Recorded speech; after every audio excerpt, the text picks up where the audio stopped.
Zone RTI media. శనివారం ఎడపల్లి మండల కేంద్రంలో లయన్స్ క్లబ్ ట్రస్ట్ ఆధ్వర్యంలో నిర్మించిన వయోవృద్ధుల ఆశ్రమంలో మొదటి అంతస్తును మాజీ మంత్రి బోధన్ ఎమ్మెల్యే ప్రారంభించారు.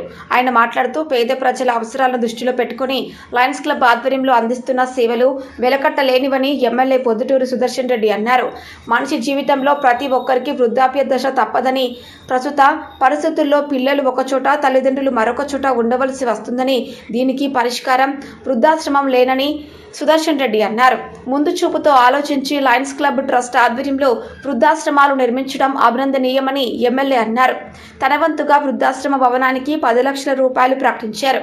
అవసరమైతే మరిన్ని నిధులు అందజేస్తారని ఎమ్మెల్యే పొద్దుటూరు సుదర్శన్ రెడ్డి అన్నారు. బోధన్ డివిజన్ ప్రజలు వ్యవసాయంపై ఆధారపడి ఉన్నారు కాబట్టి అల్లిసాగర్ ఎత్తు పెంచి రైతులకు సాగునీరు అందిస్తామని ఆయన అన్నారు. గత ఎన్నికల్లో రైతులకు ఇచ్చిన వాగ్దానం ప్రకారంగా శుక్రవారం జరిగిన కేబినెట్ మీటింగ్లో 2 లక్షల రూపాయలు ఏకకాలంలో రుణమాఫీ నిర్ణయం తీసుకోవడం జరిగిందని, ఇందుకు నిజామాబాద్ జిల్లా రైతుల పక్షాన రాష్ట్ర ముఖ్యమంత్రికి మరియు మంత్రులకు ఆయన అభినందనలు తెలిపారు. జిల్లాలోని ధరణి పోర్టల్లో ఉన్న పెండింగ్ దరఖాస్తులపై సమస్యలు పరిష్కరించాలని జిల్లా అధికారులతో మాట్లాడానని, గత 2 రోజులుగా బోధన్ డివిజన్ రెవెన్యూ అధికారులతో పెండింగ్ సమస్యలపై చర్చ జరపడం జరిగిందని, త్వరలో ధరణి సమస్యలు పరిష్కారం అవుతాయని మాజీ మంత్రి సుదర్శన్ రెడ్డి అన్నారు. 25 సంవత్సరాల నుండి కంటి వైద్యం అందిస్తున్న లయన్స్ క్లబ్ ఆసుపత్రి యాజమాన్యానికి ఎమ్మెల్యే సుదర్శన్ రెడ్డి ప్రత్యేక కృతజ్ఞతలు తెలిపారు. వృద్ధాశ్రమ భవన నిర్మాణానికి భూమి ఇచ్చిన కొత్తపల్లి శ్రీనివాసరావు దంపతులను ఘనంగా సన్మానించారు. ఇట్టి కార్యక్రమంలో district governor Lakshmi, Lions club ప్రతినిధులు బసవేశ్వరరావు, కొడాలి కిషోర్, సూర్యనారాయణ, శ్రీనివాసరావు, కదం ప్రకాష్, మెర్సీ, మనోజ్, నాయకులు తాహిర్బాయ్, మండల కాంగ్రెస్ పార్టీ అధ్యక్షులు పులి శ్రీనివాస్, బిల్ల రామ్మోహన్, శివరామ ప్రసాద్, యాషాడ రాజ్ కుమార్, జేసీబీ ప్రతాపరెడ్డి, బండారి హబీబ్, మజ్కూర్ గంగాధర్ తదితరులు ఉన్నారు.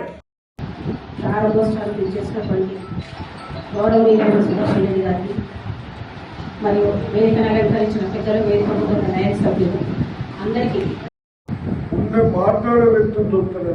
బాధపడతా ఉంటే మన బాధ్యతగా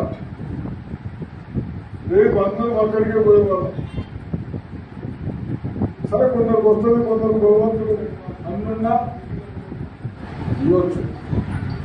అటువంటి దానికి పెద్దలు జైతాపూర్ శ్రీనివాస్ గారు కూడా కంట్రిబ్యూషన్ చేసి బిల్డింగ్ ల్యాండ్ ఇచ్చినందుకు వాటిని కూడా అభినందిస్తా ఉన్నారు. అదేవిధంగా ఇంత మంచి బిల్డింగ్ కట్టినందుకు పెద్ద మనుషులకు, వృద్ధులకు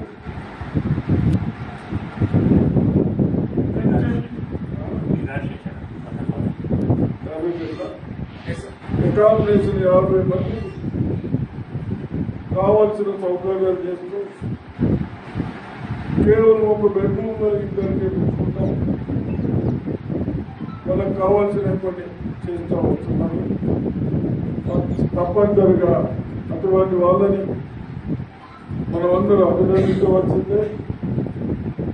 అదేవిధంగా అందరికీ ప్రెస్ వాళ్ళకు డొనేషన్ ఇచ్చిన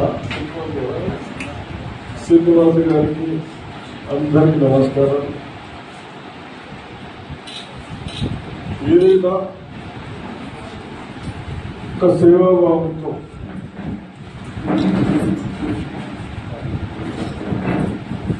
కొందరు ఏమి చేయక